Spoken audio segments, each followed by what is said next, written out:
guys, so I have not updated in a little bit, but my apologies. Sorry. Life gets kind of busy. But last week, or the week before, I don't remember. It was like a week and a half ago. I started getting some really bad, like sharp pains on the right side, so I ended up calling the hospital, and they had me talk to the OB people who had me talk to some other nurse. So I got transferred like 5-6 times throughout the conversation and the whole phone call. And then after talking to her, I decided to go in just to make sure that it wasn't like an ectopic pregnancy or something like that. But anyways, I went into the hospital that night, which sucked. I went in there, they did blood work, they did a exam, which is always fun. And then they did an ultrasound. We couldn't really see anything though, because it was just like an itty bitty sac. There was like nothing there yet because it was so early. I was only 5 weeks in one day. That's what I was measuring, which was what I thought anyways because of all the ovulation dates and everything. So you didn't really see anything, but at least it's not in the tubes. I guess I had 2 cysts on one of my ovaries, and I'm not really sure what all that is. I mean, I know what a cyst is, but they said that they weren't big enough they should be causing any pain, but apparently they were, or something else was. But they didn't find anything bad, which is good. They took me, I had to go into the doctor the next day for a follow-up, and they did an exam, which sucked, but they did an ultrasound too, and again, didn't see anything, which I'm not surprised. It just doesn't happen that soon. There was only 1 sac though, so I guess we'll see what happens from there. It went okay at the doctor's office.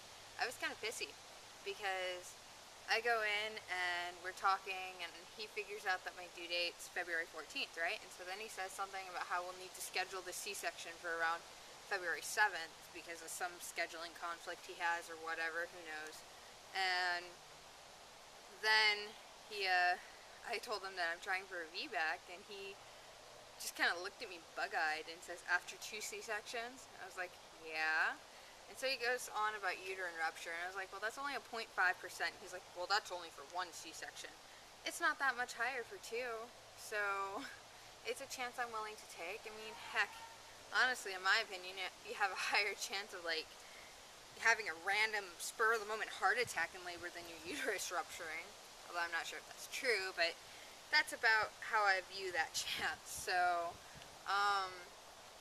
I was kind of annoyed, and he was like, well, okay, but it's kind of dangerous. And then him and the nurse start talking about how it's dangerous, and then the nurse said something, I don't even remember what she said, but I told her that I wasn't planning on delivering down here anyways, and she's like, well, you need to find a doctor now because they won't take you once you get too far along. And I was like, well, I know this, I'm working on it.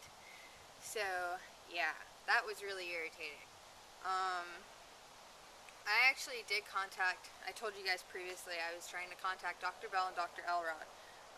Dr. Bell's office, I don't even know if they emailed me back. If they did, I didn't get it, or, yeah. And then Dr. Elrod's office, I actually talked to them quite a bit. I wrote up a really long email to them all about my situation and what was going on. And then Dr. Elrod actually responded himself, and he answered all my questions, which were a lot. He was very detailed about it. And one of the main things I like is that he takes an expectant management to labor, because I specifically asked, do you take active management or expectant? And he said expectant, and he said that the only 2 VBACs he's had fail were ones that were induced, so he does not induce VBAC clients, which is another good thing. And he also said that he does the non-stress test if someone goes overdue, and he's had people go 41, 42, 43 weeks and deliver perfectly fine babies. But I'm really impressed with his VBAC rate, and I don't plan on letting them induce me this time, so I think that's really in my favor. So I'm kind of excited about that. They actually called me today, and I have an appointment scheduled for July 22nd up in Palmer. Normally, I guess they do it in 2 separate appointments, but because I'm from Sterling and they're all the way in Palmer, like 4 or 5 hours away, they're gonna let me do it in 1 appointment, so just to make it easier on me, so, which I appreciate. I guess normally they don't make exceptions, but yeah, the situation's kind of different with me being all the way down here, but that's okay. So I'm going to drive up to Palmer on the 22nd of July, and I guess I'll get to do an ultrasound. I'll do some questions and everything, but I have to get my records faxed over from my current doctor's office, and I'm kind of worried about doing that because they seemed kind of pissy at me last time I was there. They seemed like they were kind of irritated with me, and I don't get why, because my doctor, the one down here, he actually did my mom after 3 C-sections, delivered her baby VBAC, so it didn't really make sense to me, but whatever. It doesn't really matter because I'm not delivering it with him, right? I mean, I like him, and I did, but I think my opinion's kind of changing a little, which I feel bad because I think he's a nice guy and he's a good doctor, but I just think he's too quick to jump on the C-section thing, so it kind of sucks. I feel really bad because I've been pretty loyal to them throughout both my pregnancies, and now it's like, grr. But yeah, and I have an appointment with the doctor here on July 14th, which I really want to keep that appointment because they're doing an ultrasound, and they do like the 3D ones. But I have an appointment on the 22nd, and I'm afraid, in Palmer, and I'm afraid if I request my records to be transferred to Palmer, then they will not want to do my appointment down here. So I'm not really sure what to do about that. Just tough it out and wait till I go to Palmer, or do it down here too. So I gotta figure that one out, but I'm not really sure. It's just kind of all up in the air right now.